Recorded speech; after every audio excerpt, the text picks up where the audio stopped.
Do you ever feel like you're always tidying, but your home still feels messy? I used to feel that way too, constantly picking up, wiping down, putting things away, only to see clutter creeping back again.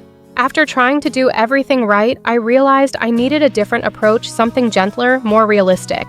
In this video, I'm sharing 12 decluttering habits I've used in my own apartment that help keep things tidy longer without burning out or doing big resets every weekend. If your space and your mind feel overloaded, these small changes might help you breathe a little easier every day. And the first tip is something that completely changed how I think about cleaning. Let's get into it. Let's start with what surprised me the most. The smallest spaces bring the biggest relief. There was a time when just looking around my apartment made me want to shut down. The kitchen was halfway clean, the couch had stuff piled on it, and the dining table, supposedly my workspace, was buried under receipts, pens, chargers, and a pair of sunglasses I hadn't worn since last summer. I'd tidy up a little in each spot, but somehow nothing ever felt done. So I changed one thing. I stopped trying to clean the whole living room or the entire closet. I started with one surface, one drawer, 1 square meter. And I mean that literally. One of the first places I tried this was the narrow shelf behind my bathroom mirror, the one that always ended up packed with old lip balms, expired eye drops, dried out face masks, and sample perfumes I never touched. I set a 15-minute timer, cleared everything out, wiped down the shelf, tossed anything dusty or forgettable, and put back only what I actually used at least once a week. That's it. But something happened. The next morning, I opened that cabinet and felt calm. No digging, no clutter falling out, just a small, usable space. And oddly enough, that tiny win gave me energy I wanted to keep going. Next was the drawer beside it, then the cabinet under the sink, then the towel basket. When one area feels complete, your brain gets proof that you can make progress. And that matters more than a to-do list full of clean everything. It doesn't matter how big your house is or how little time you have. When you shrink the task, your chance of doing it grows. So instead of thinking, I need to reset the bedroom, just clear the top of your nightstand. Instead of reorganizing the kitchen, start with the mug shelf. One finished corner brings more peace than 5 half-done ones. And once you've got that tiny space that feels light and under control, you'll know exactly where to go next. And sometimes that next step isn't about where the clutter is, but what kind of clutter it is. That's what we're diving into next. Because some of the mess that wears you down the most doesn't even look messy at first. In tomorrow's video, I'll walk through the invisible clutter that silently drains your focus and the quick fixes that make your space breathe better without buying a single storage bin. It's one of those shifts that quietly changes how you live. Make sure you come back for that. Next, let's shift from where to what. Because sometimes the problem isn't the room, it's the type of clutter that keeps following you. I used to open a door and think, okay, today I'll clean the bedroom. But 5 minutes in, I'd find a coffee cup that belonged in the kitchen, a receipt that should go in my wallet, and a pair of earrings that somehow ended up on my sock drawer. I'd leave the bedroom to put them back, then start wiping the kitchen counter, and forget what I was even doing in the first place. What I didn't realize back then was this. Sometimes it's more effective to clean based on what needs attention, not where it is. So instead of thinking, I need to clean the living room, I now tell myself, today, I'm just dealing with paper clutter. That means mail to-do lists, school flyers, expired coupons, random notes, old warranties. Whether it's in the hallway drawer, the kitchen counter, or the bottom of my purse, I collect all of it, sit down with a cup of tea, and sort it all at once. Or another day, I'll just deal with loose things on the floor. Slippers, dog toys, hair ties, water bottles. I set a timer for 15 minutes and walk around picking them up. Simple, focused, done. This kind of cleanup doesn't feel like an attack on your whole house. It feels like checking one thing off a list. And that one thing brings more peace than trying to chase every type of clutter at once. So if picking a room feels overwhelming today, try picking a category instead. And if the category you choose is things I haven't made a decision about yet, well, the next tip was made for that. There was a time when I thought I had to make a decision about every item the moment I picked it up, keep it, donate it, or throw it away. And let me tell you, that kind of pressure is exactly why I used to avoid decluttering in the first place. I'd open a drawer, pull out an old charger, stare at it, and suddenly feel stuck. I wasn't using it now, but maybe I'd need it for something. So I'd put it back, close the drawer, and walk away. Nothing done, nothing decided. Until I started doing this one thing that changed everything, I created a not sure yet box. That's it. Just a small container, nothing fancy, where I could put all the items I wasn't ready to deal with emotionally or logically.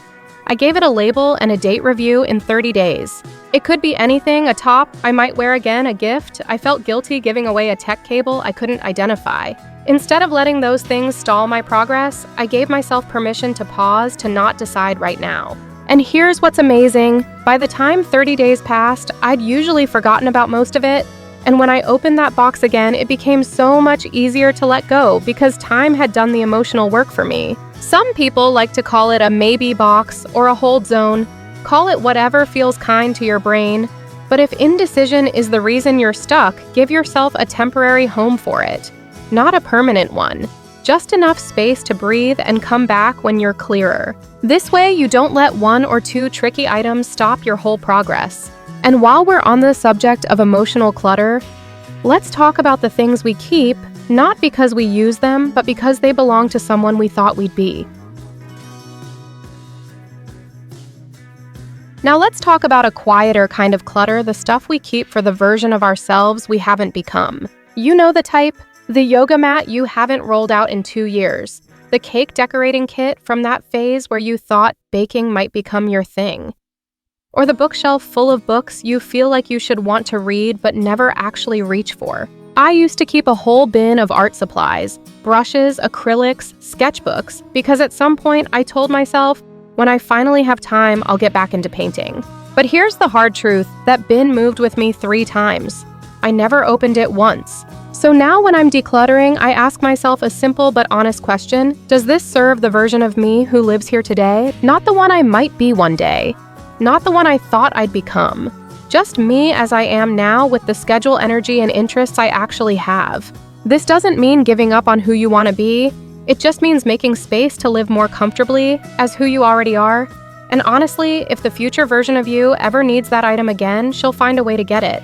What she needs more right now is breathing room. Letting go of aspirational clutter is one of the most freeing shifts I've made. And to support that freedom, your home also needs to function around the habits you already have, not the ones you're trying to force. That's exactly what the next tip is about. Here's something simple that made a huge difference. I stopped organizing things where they should go and started placing them where I naturally reach. There was a time I kept my everyday pan in the lower cabinet under the oven. Every time I cooked, I'd have to bend down, move a stack of mixing bowls, pull the pan out, then put everything back. It sounds small, but doing that 3 times a day was enough to make me sigh out loud.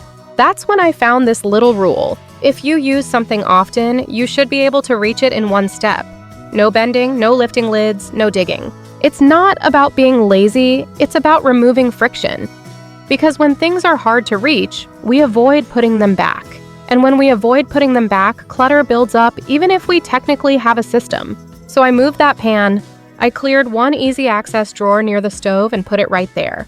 Took less than 10 minutes, but now every time I cook, I feel one less layer of stress. I've started using this rule all over the house. Vitamins go in the drawer I open every morning. The dog leash hangs by the door instead of in a basket across the room. Trash bags are right under the trash can. Just one step, that's it. This isn't about perfection, it's about creating a home that makes it easy to do the right thing without thinking.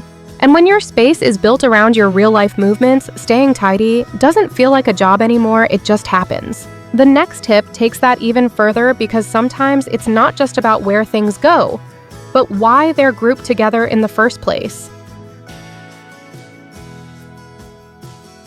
Up next, a shift that helped me stay organized without needing to remember where I put things. It's not about categories, it's about routines. For the longest time, I tried to organize like the labels said, all the mugs together, all the pens in one box, all the skincare on one shelf. And on paper, it looked right. But in real life, I was still walking back and forth across the house every morning just to make coffee. So I changed how I think about storage. Instead of asking, what does this item belong to? I ask, when do I use this? And what else do I grab with it? Now my coffee zone isn't just mugs. It's also my go-to teaspoon, my favorite sweetener, and that one napkin I use to keep the counter clean. All in one tray right next to the machine. Same in the bathroom, I stopped separating things by type and started grouping them by when I use them. Morning routine items in one box, night routine in another. That way I don't have to think. I just pull out the tray and go. This method works because our brains work in sequences, not categories. You don't wake up thinking time to use my cleanser, then my serum. You think time to get ready. So the more your home reflects your natural flow of actions, the less you have to manage moment to moment. It's not just about finding things quickly, it's about feeling supported by your space instead of burdened by it. And if you're still holding on to items that feel useful in theory, but never actually get touched, the next tip is one question I always come back to. Let's pause here for a second. One question I now ask myself every time I hesitate. When will I actually use this? Not, could this be useful someday? Not, did this cost a lot? Not even, was this a gift? Just when will I use this really in my real life? If I can't answer that within 5 seconds, it goes in the maybe box or the donation pile. I had a hand blender sitting in the back of a cabinet for 3 years. Every time I cleaned that shelf, I'd touch it and think, this could be useful. But the truth was, I wasn't making soup, I wasn't whipping cream, and I wasn't planning to. I was just holding on to an idea, not a habit.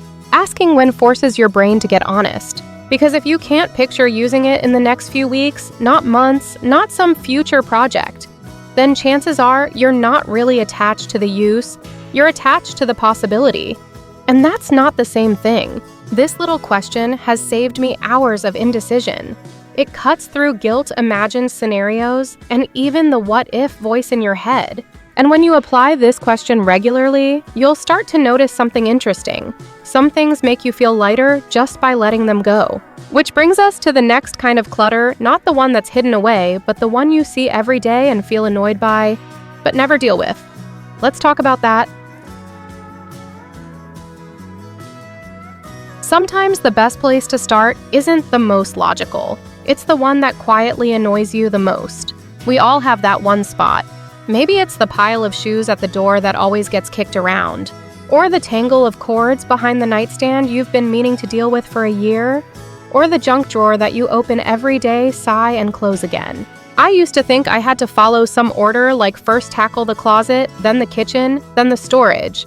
But I realized something: the things that steal your peace most often are the ones you walk past daily and feel just a little irritated by. So I stopped trying to be strategic and started paying attention to where my shoulders tense up, where I roll my eyes, where I say, ugh, not today, but keep saying it every day. For me, it was the corner of my kitchen counter where random items would pile up: receipts, reusable bags, half-finished grocery lists, a pair of scissors that never got returned.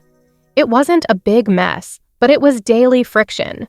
I cleared it once, gave every item a true home, and the emotional lift was immediate. Start where the sigh lives, the spot that makes you feel just a bit defeated, even if it's tiny. That tiny release can ripple outward faster than any perfectly planned system. And if your sigh comes from feeling like nothing fits where it's supposed to go, then you'll want to hear the next tip. Because it's not about making things fit, it's about letting them belong. There was a time I kept trying to force things to fit into drawers, baskets, bins, as if I could organize my way out of a space problem. I'd fold things tighter, stack things higher, buy another container, rearrange the shelf. But nothing stayed neat, and honestly, I was just rearranging frustration. Then one day I stopped and asked, what if this item just doesn't belong here? Instead of trying to make the clutter fit, I started asking where it actually made sense to live. Like the tote bags I kept trying to fold into a small kitchen drawer. Every time I opened it, they'd puff back up and block everything else. So I moved them to a hook inside the coat closet right near the door. Problem gone. No folding, no forcing, no constant retidying. Or the snacks I kept refilling in a lower cabinet that my kid always left open.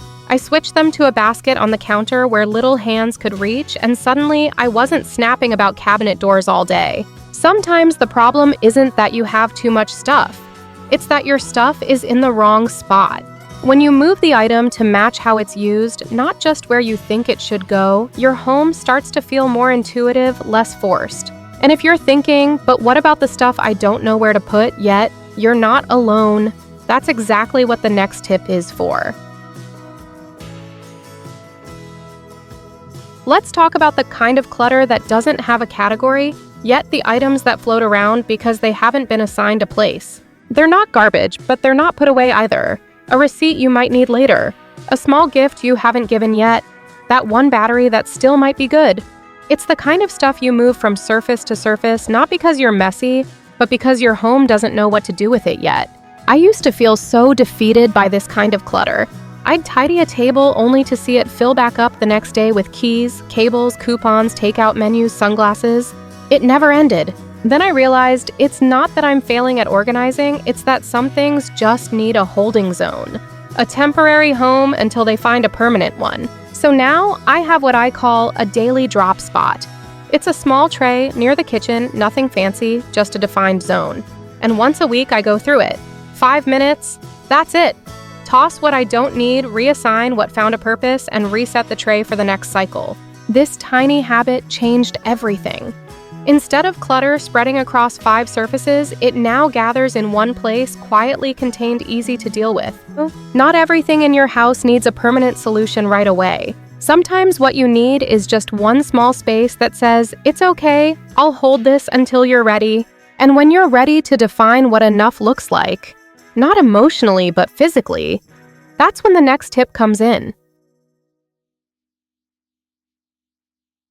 Next is a boundary that changed how I shop, store, and even think about enough. Not everything needs a number, sometimes it just needs a box. There was a time I tried to declutter by setting limits like only keep 5 pairs of shoes or no more than 3 tote bags. But those numbers, they never worked. Because some days 5 felt like too much and other days not enough. The line kept moving. Then I tried something different. I let the container decide. Now, instead of asking, how many sweaters should I keep, I ask, how many fit comfortably in this drawer folded the way I actually fold? That's the limit. No squeezing, no forcing, no stacking so high I never touch the bottom layer. Same with kids' toys. We have one basket in the living room. When it's full, that's the signal something new means something old has to go. It takes the drama out of decluttering, no guilt, no complicated rules. Just space. Containers become a quiet boundary. They don't judge you, they don't fluctuate with mood or seasons. They simply say, here's the space we have, let's make it work. This approach has helped me make peace with enough. Because enough isn't a number, it's a feeling. And when the drawer closes without resistance or the bin doesn't overflow, that's when I know I've found it. And once you've defined enough, the only thing left is keeping it that way. Not with more effort, but with less. That's exactly what the last tip is for. And finally, the habit that helped me stop needing to reset every weekend 5 minutes a night. That's it. I used to think I needed big chunks of time to get my home back in order, like Saturday mornings or a whole afternoon once the kids were out. But let's be honest, by the time the weekend came, I was too tired to even think about deep cleaning. So I'd push it off, and everything just kept building. Now I do one small reset at the end of each day, just 5 minutes. No playlist, no checklist, no pressure. I set a timer walk around the main living area and put back anything that's obviously out of place, a cup, a charger, a jacket, a toy. That's it. This isn't about making the house spotless. It's about giving yourself a soft landing tomorrow, so you don't wake up to yesterday's mess. So the counters are clear enough to make breakfast without frustration, so your mind doesn't have to do the extra work of ignoring the clutter. And some nights I skip it. Life happens. But when I do show up for those 5 minutes, I feel it the next morning in my shoulders, in my breath, in how calmly I start the day. 5 minutes isn't a rule, it's a kindness. A simple little way to say to yourself, we're okay, we're keeping up. One small thing at a time. And really, that's what all of this has been about. Not the perfect system. Just a little more space, a little more ease, and a home that feels like it's finally on your side. That's it, 12 little shifts that helped me feel less overwhelmed and more at home in my own space. If you've been feeling stretched thin or like clutter is taking more than just your square footage, maybe try just one of these. See how it feels. I also made a full video walking through how I declutter room by room that might be a good next step if you want something more guided. And if this helped even a little, you can tap like or subscribe. It lets me know this kind of content is worth continuing and you deserve a home that gives more than it takes. And if you're ready to take it a little further, tomorrow's video will walk through how to spot the quiet clutter hiding in plain sight. It's simple, but it changes everything. I really think you'll love it. See you there.